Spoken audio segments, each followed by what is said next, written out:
This is Going Under, Anesthesia Answered with Dr. Brian Schmutzler. I'm Vahid Sadrzadeh. We're brought to you by the Butterfly Network. All right, I'm going to let you in on something that's completely changed the way I practice. I've been using butterfly probes for years. It's a portable ultrasound that plugs right into my compatible smartphone or tablet, so I can start scanning at the bedside in seconds.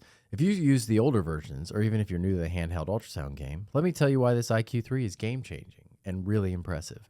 First off, having an ultrasound that literally fits in my pocket means I can move faster, whether it's vascular access, procedural guidance, or just getting real-time insights from my patients. And the tech inside this tiny device is pretty incredible. Must be that Advil that you took. We'll talk about that. The biplane imaging setting lets me see short and long axis simultaneously, which is huge for procedural guidance and honestly a great tool for learners. The new needle out of plane preset even shifts the scan plane digitally, so I can see the needle tip sooner, which makes a real difference when precision matters. And the image quality, honestly, the IQ3 holds up against some of the high-end cart-based systems I've used. That's impressive for something this portable. If you're looking for a device that supports your practice, I can't recommend the Butterfly IQ3 enough. And right now, they're running a special offer. You can get $750 off the latest IQ3. Check it out at butterflynetwork.com. And their Black Friday sale may still be running, too. I think it is continuing. Which is $1,000 off. Yeah. Right now, so you want to get on that. Yeah, and you guys may notice, sorry, Butterfly, I'm stealing your thunder. You may notice that I sound a little bit hoarse today. I've got a little bit of a cold going on. Had a little headache, and when I walked in the studio, I took some ibuprofen, which I take sometimes for a headache, and all that our illustrious host here had was chewable. I have a 1-year-old. Ibuprofen. He won't even take those. You're not giving that to your 1-year-old. Good try though. Those are yours. I'm an expert. Those No, are yours. we'll get to that in a second. Yeah. We'll get to that in a second. Vahid is an expert in chewing up Advil. Sorry, not branded. Ibuprofen. But just for the record, it tastes like eating a purple crayon. Hold on, let me see if I can see anything with probably my not old compromised vision. Junior strength Advil, grape flavor. It tastes like a Ibuprofen, purple crayon. Yeah. Purple crayon. So today I have a bit of a diatribe I have to go through today. I'm sorry. What? The show is called the MedPage Effect, not Affect, Effect. Huh? When trainees become experts and experts become targets. Oh, my. Wow. That's impressive. It is. I like that. So I know we talked before, and maybe you can rehash this a little bit. We talked before. I got into it a little bit with somebody on the MedPage because the person made a comment about how medical people shouldn't talk about things that they're not experts in online. And I number one, I don't disagree as long as it's not something harmful. Now, if there's a difference in opinion, I think you can have your opinion based on your medical knowledge. But also, the problem was that she's a resident, and residents are not attendings, meaning they don't practice independently. So they're not experts in anything. So before we start, we should probably talk about. Go ahead. What were we gonna say? Is this called something?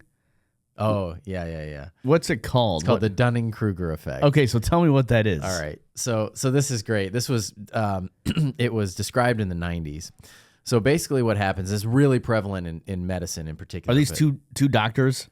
I don't know the history of it, honestly. We'll have to look it up. Yeah, Dunning-Kruger. I think I have let me see if I can find it. But anyway, so the Dunning-Kruger effect, basically the more you learn, the more you think you're an expert, right? So this happens a lot with like first and second year medical students because you learn all this new knowledge and you're like, oh, I know everything about everything. And somebody walks in the room and you're like, oh, that limp's because you have Ewing sarcoma in your knee, which is so you give like a direct medical exactly. dictionary, And so answer. It's an XY axis, right? So on the X axis is actual knowledge and on the Y axis is perceived knowledge. Okay? So what happens is over time you accrue some knowledge, but you believe your perceived knowledge is way higher than your actual knowledge. And that's like up until probably the end of residency, you're on that upward slope. You think you know, the more you learn, the more you think you know everything. And then as you become, that's just called a false sense of security. well, it's called hubris, right? So as you come to the end of residency, you start practicing on your own. You come down into what's called the pit of despair, where you realize that you don't know enough, right? You realize there's things you don't know. You know what I'm saying? And so you come to this pit of despair. And then over the course of time, you actually, with real world experience, learn what you actually do know and what you don't know. And then your perceived knowledge matches your actual knowledge. That's called the Dunning-Kruger effect. Go ahead. I don't want to say this to offend anybody, but I'm just curious. Yeah, let's hear it. Does this happen more with medical students 100%. than any other profession? Yep. So there's maybe accounting or like yeah, but I mean, so accounting doesn't change, right? So we talked about this before. The amount of medical knowledge when I was a medical student, they used to say doubled every year. You know what they say now? It doubles every 50 days. So it's not like in accounting, the amount of accounting knowledge doubles every 50 days, right? So I think it's worse in medicine because you learn so much so fast and you're expected to be an expert, right? So you go into your rounds, even as a medical student, and they're like, the attending says, well, what do you think this patient has? And you have to kind of guess almost, right? But you're expected to present that as, I have the knowledge. I 100% have the knowledge. And you don't, right? A lot of times you don't know. So what I would say, and let's go through training, and then I'll tell you about what I wish we could call Reggie right now, because this would be like the equivalent to somebody who is taking their C7. Yeah. And coming out of a business school, accounting school, going into the stock market, thinking, I'm an expert. I know everything. Yeah, I'm an expert. I'm going to make billions of dollars. Exactly. Yeah, I think it happens in every profession, but I think it's worse in medicine because of the expectation that you know everything, right? Your attendings expect that you know everything. So the way medical training works, so you do 4 years of undergrad. Typically, people do 4 years of undergrad. There's some combined programs, but just the generalities. 4 years of undergrad. Typically, you have to get some sort of science degree, and you take the MCAT. If you do well on that, you do well. MCAT, Medical College Admission Test. If you do well on that, you do well on your schooling, your classes, and all that sort of stuff. Then you go to medical school. That's 4 years. Okay, first 2 years typically are pretty much basic science. Just how much more difficult is it to get into medical school than the university? Like, let's say Notre Dame, right? Or Stanford. Than undergrad? Is that what you're talking about? Yes. So you're saying how much harder is it to get into a medical school than it is? What percentage of students who are in medical programs in college maybe get accepted or don't get accepted? Yeah, it's low. It's low. I think it's under 10%. They get in. Yeah. Okay. Yeah. So it's, And some are like, IU is a big medical school. It's a state school. It's easier to get into IU, especially for some from the state of Indiana, which is where I went, than it is to get into Harvard or Yale or Columbia or something, right? But I think overall it's about a little less than 10%. Okay, fine. 4 years of medical school. Everybody does the same thing for the most part. 2 years of medical science knowledge. So you're sitting in a classroom learning. You learn a little bit of how to talk to patients. School. Yep, first 2 years of medical school. Primarily. General. And it's changed some. It used to be strictly. Like we literally sat in a classroom from 8 a.m. to 4 p.m. 5 days a week for 2 years. That's literally what we did. Now they incorporate more like seeing patients. Lab stuff and whatever. You do some more stuff. So anyway, but in general, medical knowledge the first 2 years. Then you do your rotations, okay? And those are where you actually go see patients. But you're a medical student, so you don't have any control over anything, and you don't have any responsibility. So you're still probably 24 years old. Yeah, so if you go 2 years of medical, you're 24, 25, yeah. And just getting into making rounds and being a medical student. Yep, and so you're not even a resident yet. Correct. You're just trying to get the knowledge so that you can spit it back at the attendings. You're trying to learn disease processes in a patient, right? So it's fine. I mean, I think we're working on getting on another podcast that has a much bigger following than mine, where I think we're probably going to talk a lot about how the medical education system is corrupt and how it works. So I won't get fully into that. But anyway, okay, so you finish medical school. Then you go into residency. So your first year of residency is called your intern year. So that year...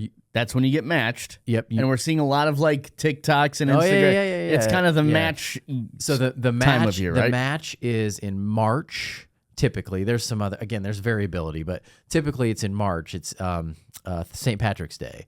you match in for the next year. So you learn in March where you're going in July. So it's like being a senior. Yeah. Basically, your 4th year of medical school, and you then find you figure out out where you go for training. And that's not, you don't control that really. Yeah. So again, the corruption of the medical education system. But you rank schools and programs, and they rank you. And then a fancy computer mixes them all up and tells you where you're going. This is not human? Supposedly not. Okay. We'll talk about it. We'll talk on the next podcast. Not the next podcast. I'm saving this one for the bigger podcast because I have a whole lot of issue with medical training. Okay, so now you do your intern year. Typically what people do is a lot of just like general stuff in their intern year. You do ER, you do internal medicine, most specialties. And you're 26 at this point. 26, yeah. So you're the low man on the totem pole. You do what we call scut work, where you walk around and you write the labs for the patients, or you go early in the morning and pre-round where you see the patients before everybody else so that you can explain the patients to the upper level residents and the attendings. Okay. But again, you are supervised. There is a senior resident and then there's also an attending. You are supervised. You are not making these decisions in a vacuum. Okay. So then you finish your intern year and you go into whatever your specialty is. For me, it was anesthesia, 3 years of anesthesia in the operating room. Again, supervised. Until the last day that I walked out of that residency, I was not the one responsible for that patient fully, supervised by an attending. Even an AA is supervised. AAs are, yeah, CRNAs aren't necessarily, but so are, let's say, perhaps psychiatry residents. They are also supervised until that very last moment they walk out of residency. So they may... And there's a reason for that. Correct. It's training. It's like an apprenticeship. It's like if you're going to be a plumber, right? They don't send you out as a plumber into a house in Granger and say, go fix the toilet. No, they bring you out with somebody else. You learn how to do it. Right? And then maybe a couple of times, if it's not a disaster, you'll do a couple parts of it, right? But you don't do it fully independently, okay? And that doesn't make you an expert plumber. No, it does not. And it also, so the biggest thing that residents don't know, it's 2 things. 1, they don't know when to ask for help. And 2, they don't know how they will react when there's not somebody to call. 100%. Those are the 2 biggest issues that you have. And that takes 3 to 5 years, because I've been through it. It takes 3 to 5 years to get out of your residency and get into doing your specialty and realize that you're comfortable doing anything. Well, I mean, it's the same with everything, right? True. Yeah. I mean, I get asked all the time by newer reporters. Yeah. How do you know how to ad-lib? Yeah. Experience. Yeah. It's an art. I've done this probably more hours than you've been, definitely more hours than you've spent since high school. Been alive. Right, maybe, been alive. I mean, I've been doing this 25 years. If I don't know how to ad-lib by now, then I need to pick another profession. There's a great book. It's Malcolm Gladwell, and I can't remember which one I've read all. Yeah, the 10,000 hours. 10,000 hours, right. That's why the Beatles were great. That's why the Microsoft guys were great. 10,000 hours, and they got 10,000 hours before anybody else got 10,000 hours. And I'm telling you, I know how to use a camera. I've spent thousands of hours. That doesn't necessarily mean that I can go on stage and discuss it like I'm an expert. Correct. Because guess what? I don't know jack squat about Nikon cameras or whatever, right? Like it doesn't mean you don't know the physics of the optics or whatever, right? I mean, you unless might know some of it, right? But unless I studied that, but you're not an expert, correct? Right? There's a difference, and I see but the confidence level of these residents must be so sky high. Yeah.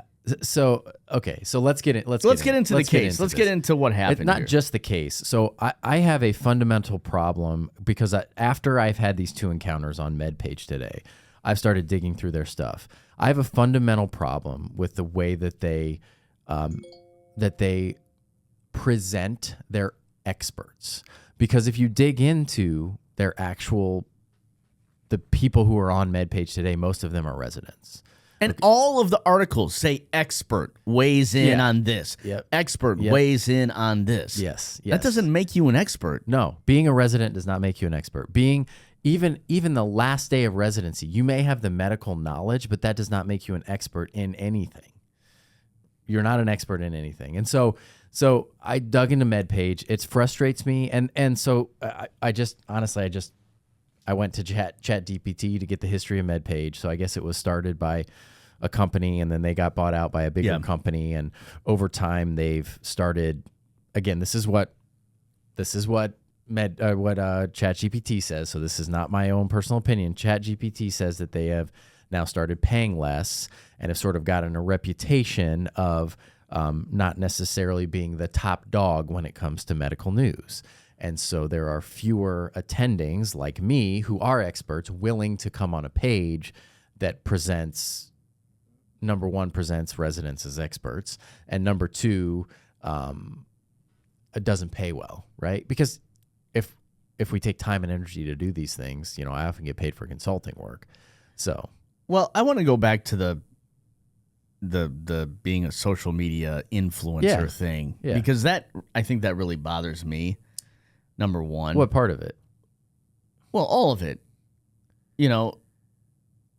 I think just because you're a social media influencer doesn't mean you're an expert, and vice versa. Correct. Right? Here is where I believe social media thrives. Yeah. Is when you're an expert at something first. Yes. Then you're trying to be a social media star. I get it. There's a lot of people out there that are trying to make, connections. They're trying to, get brand deals. Right, They're trying to get a lot of this stuff, right?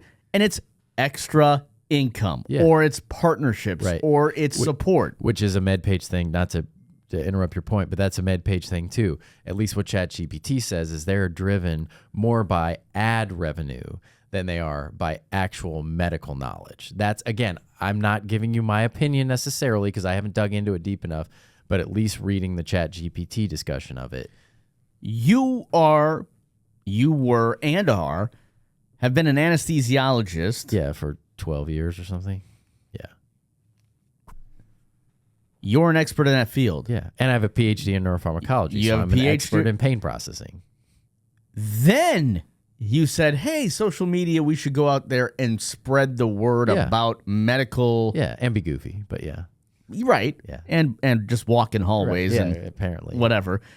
But honestly, when you are offering your opinion, it is an expert opinion first, then a social media guy. Yeah. That's where I think a lot of this goes wrong. Yep. That's where I think the starting point is, because I'm telling you right now, from my point of view, I cover football for a living. Yeah. I cover college football for a living. Yeah. And if somebody who was not even working, right? There's a lot of college students. Reporting, There's a lot of college students that are allowed into the media sessions and ask questions. Yeah. But if you went and wrote an article and said, I'm an expert in this, and this is completely untrue, and I don't think this head coach should be doing this, and I don't think this player should be doing this, nobody would take that seriously, and nobody would read it. Right, correct. Because you're not an expert. But if they said sort of things like, I don't know how they worded it on the page. I can't remember exactly, but they're like, the journalist, the college student says, I'm such and such journalist for, and then whatever, the Observer, right? Right. Okay. So that if somebody doesn't know what the Observer is, and a lot of people don't know, like if you're not here in South Bend, Correct. The Observer is the, and they go into like, let's say the opposing locker room and ask questions and whatever. Exactly. Yeah. The Observer is the college paper for the University of Notre Dame. I find this the equivalent because a lot of people don't know that medical residents are not practicing independently, right? So they don't make a point of I'm a trainee. I am not an attending. I'm a trainee. But also, where are there like hospital systems and all of this that pay their bills, right? Like, well, that's a great question. So, that's the first place I look, right? Yeah. Is okay. You're making these comments. Yeah. Are you getting support from your program program director? Yeah, exactly. The person who signs off that you are. I mean, So my opinion would be, if you're putting yourself out as an expert, as a resident, now there is a caveat to that. You are an expert in being a resident. You're also an expert in what medical training is right now. So if you put out a video that says, I'm a resident, and this is what it's like being a resident, and I don't think this is fair because of X, Y, and Z, or I don't like this, or I like this. This is who I've seen. Right. This is who I've come in contact with. You are an expert because you're in the middle of it, right? There is no one who is more of an expert on being a resident than somebody who is a resident at that exact moment. I also... But you put yourself out as an expert. I'm hesitant as a program director, and I'm not a program director, but I'm hesitant as a program director to pass you because, again, I think you're going to come out into practice and think you know everything, and you're going to make mistakes because of the hubris. I also, I'm hesitant to put expert in front of things because to me it's like I'm going to New York City and getting the world's best coffee. Yeah, you're right, Elf. Congratulations. If you have to put best in front of something, Yeah, I don't know if it's going to be the best. right. People who normally are experts in things don't have to say they're experts in things. They're recognized as experts. Correct. They don't have to put that in front of their title or whatever. Right. So that being said, this page has put out controversial videos in response, in rebuttal to other videos. So they're stitching other videos online. Or they're talking about political things. And again, I'm not getting into the politics of any of this. Which is a dangerous place to go, by the way. Right, on a med page, right? Now, we have gotten slightly political, but we're not going all in on the some politics. ethos of the political spectrum. Well, and so again, there's a lot of these people here who are masters in public health. I believe there's a place for public health, but public health is not a hard science. It's a soft science like psychology and sociology. Okay, so being in public health, those people are going to lean to just think about Anthony Fauci, right? I was about to just say Anthony. I was just about to say Anthony Fauci. He's a public health guy. So everything is the biggest viral disaster in the world, right? And he said it multiple times. And I'm not talking about COVID. I'm talking about Ebola. I'm talking about HIV. I'm talking about all the stuff that he did through the 50 years that he was there. Everything was the world is coming to an end. That's what public health people do. And you need that voice. I get it.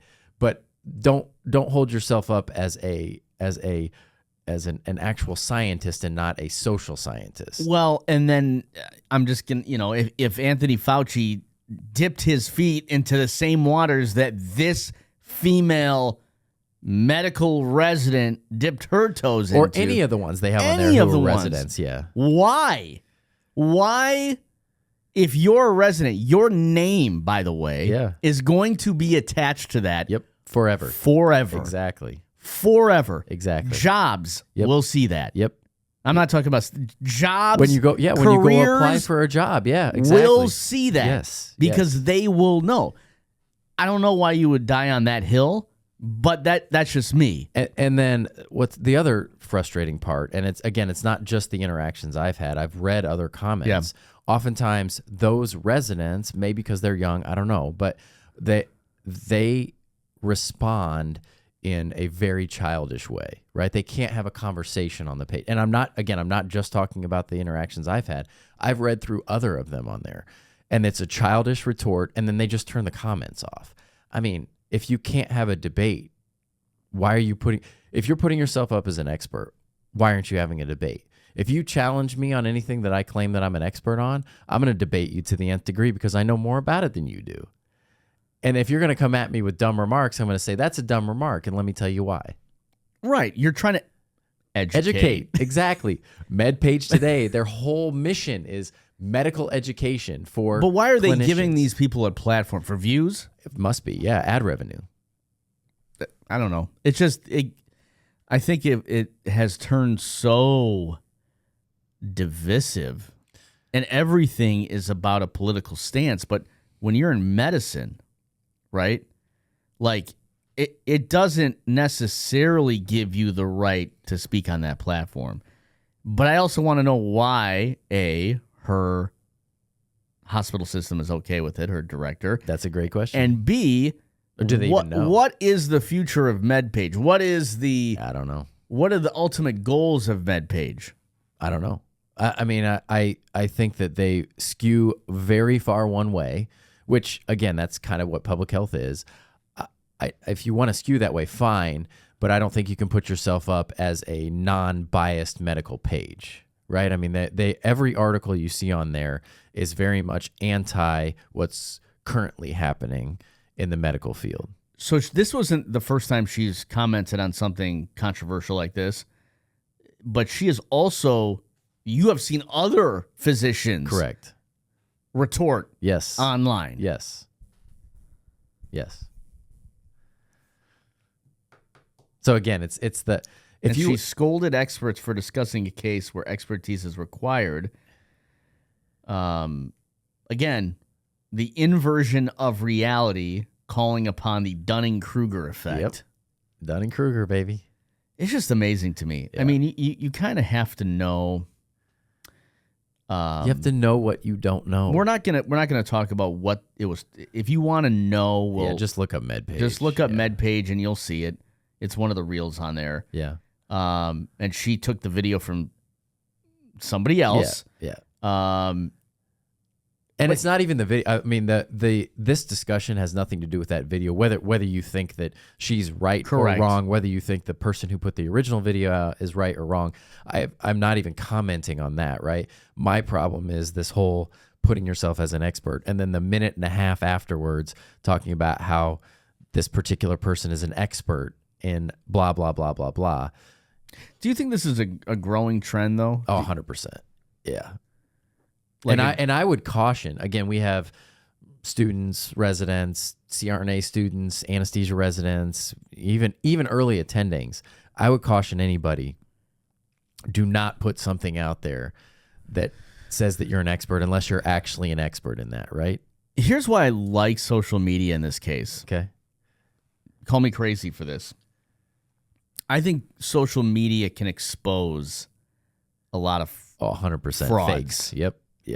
And Or hubris. right. I'm not calling them frauds. I mean, she's not and these all of these people on MedPage, they're not like, again, plumbers going out there saying I'm a doctor. But just to get some views, you're going to put something out it's there. Hubris. It's hubris. And I generally think they think that they're correct. And they think that they're experts. That's the Dunning-Kruger effect. If you're using your God-given brain, you would say to yourself, hey, I want to get somebody else on who can talk about this subject. Yep. I don't play tackle football for a living. Yeah, it's true. You think I'm out there analyzing X's and O's? No. No, I've been around football my entire life. I've been around coaches and players. Does that make me an expert at the X's and O's? Nope. No. You know who was amazing at that, though, and still is? Tony Romo. He's pretty good. He calls every play before it happens. I swear. He knows. Yeah, Tom Brady needs to learn a little something. So I think Tom was very instinctual. Yep. And could just read a defense and throw it. I think Tony Romo studied and knew everything that was going to happen. He just couldn't get it from his head to his hand. I think MJ was very instinctual too. I do too. Yeah. I mean, you just had that instinct. Yeah. But in terms of, do I bring experts onto my show? Yes. Yeah, all exactly. the time. Yeah. And that gives the show credibility. Yep. Not me sitting up there being like, I mean, why didn't CJ Carr throw it on third down? I don't know. Yeah. I'm not their coach. Right. I'm not in the room with them. I don't know. So they also, what really, really frustrates me as well is turning off the comments. Because if you're going to put yourself out there as an expert, just check that. We have to have a debate. We have to have a conversation. You don't go up on your show and say, this is what I think. And then somebody comes on and says, well, I think differently. And you put your hand over their mouth and walk them off the stage. I literally just did this yesterday. Yeah. I posted a play. Yeah. I took the video. Oh, yeah. You asked. Yeah. I took the video. You think this was intentional? I had the press conference, post-game press conference. Yeah. There was a cheap shot on Jeremiah Love. Yeah. It looked like a cheap. I did not watch it in real time. I watched the replay. I highlighted it. I circled it. Yeah. I posted it, and I said, what do you think? He fell on the player because Jeremiah Love said himself. Yeah. He fell on me. Yeah. So I said in quotations, fell on from this player. What do you think? Yeah. I'm going to let people weigh in. Yep. I had Jeremiah loved Dad. Did he? What did he say? What did he say? He didn't comment, but he reposted a comment from somebody that said it was kind of a cheap shot, whatever. Yeah. Okay, I'm not going to sit here and judge and be an expert on it. I'll let people weigh in. Exactly. If you're going to go there and go there, if you're going to go online and go there in such a hotly debated, it just to me, it looks like clickbait. Yeah, and it's weak. I mean, I'll tell you, it's weak. If you're not going to have debate, I mean, this is, say what you want about, Charlie Kirk, but that's what he wanted was debate, right? I would love to debate. Come on and tell me you're wrong. That's what, I mean, people do that on my socials, it's fine. Let's debate. So, although I'm never wrong when I walk down a hallway with a jacket on. I guess, especially when it's heated. That's right. Medicine works because we honor the hierarchy of training. Yeah, and again, there's lots of problems with medical education, but you as a trainee do not understand real medicine. It takes time. It really does. I mean, I want to invite her onto the podcast and just talk about it, honestly, because what? I'd be happy to have the debate. That's exactly what I'm saying. If this is an open-ended conversation, let's talk about and not a closed conversation of I'm turning the comments off, why post it? And I don't even have a strong opinion about the original video, right? Like I'm not an expert in that. I'm not because people aren't agreeing with you, right? Exactly. That's my problem. And so let's have a debate. I disagree because of this, but I might agree because of this. Convince me. I've been on social media for a long time, too long now, right? MySpace, too long. People are for our younger crowd. MySpace was like the prequel to Facebook. Correct. The Facebook. The Google. People, yes, on social media, sometimes will take a hardline stance and just go all in. Yeah. And I understand there are people out there that have commented on our show. 100%. That I don't like it. Fine. You have an opinion. You have a right to an opinion. Yep. Let's hear it. Okay? I don't have to like it. I don't have to agree. I don't have to agree. But if you're not going to hear my side of it and just close it off and you're going to close off comments, that's not worth it to me. Especially because you're just posting it because you want to get the views. Yep. And you don't want to have the debate. And it's a different thing if it's a personal page, right? So again, if it's my personal page, I can do whatever I want. Mm-hmm. But if you're holding yourself up, MedPage Today, as a premier, medical news, social media platform, you're putting it out on TikTok and Facebook and Instagram, and then you shut the comments down, that's just weak sauce. That's weak, and it just shows that either you don't truly believe what you're saying or you're not willing to debate. Either way, it's just weak. You are no longer, I can no longer hold you up as anything other than clickbait. You're no better than all the other public Breitbart or whatever, right? Like, I mean, you're no better than them. So why would I listen to you? Right. Well, confidence without experience is noise. Yep. Sure is. How about that for a quote? Yep. To put a bow on it. Yeah. This was a good conversation. Yeah, very. I was heated about this one. No, and I think you should be. I mean, there are things that I think are acceptable, and I think things that, as an expert in your field, as somebody who's gone through the training, who has put the thousands and thousands of hours alone with patients. Right. Running your own business. Right. Guiding other people. Exactly, yeah. You have a right to speak on something because you've gone through it. Correct. I think anything else is just, if you're not going to go about it the right way, then why do it? Yeah. Yeah. If you're just trying to get views. And why doesn't MedPage put on attending? I mean, that's, again, I'm calling MedPage out. Be better. You want to hold yourself up. Hey, we'll take anybody from MedPage too on the show. Be better. Come tell me why I'm wrong. Yep. But be better. All right. So this has been Going Under Anesthesia Answered with Dr. Brian Schmutzler. I'm Vahid Sadrzadeh. We're brought to you by the Butterfly Network. And we'll see you in the next one. See you later.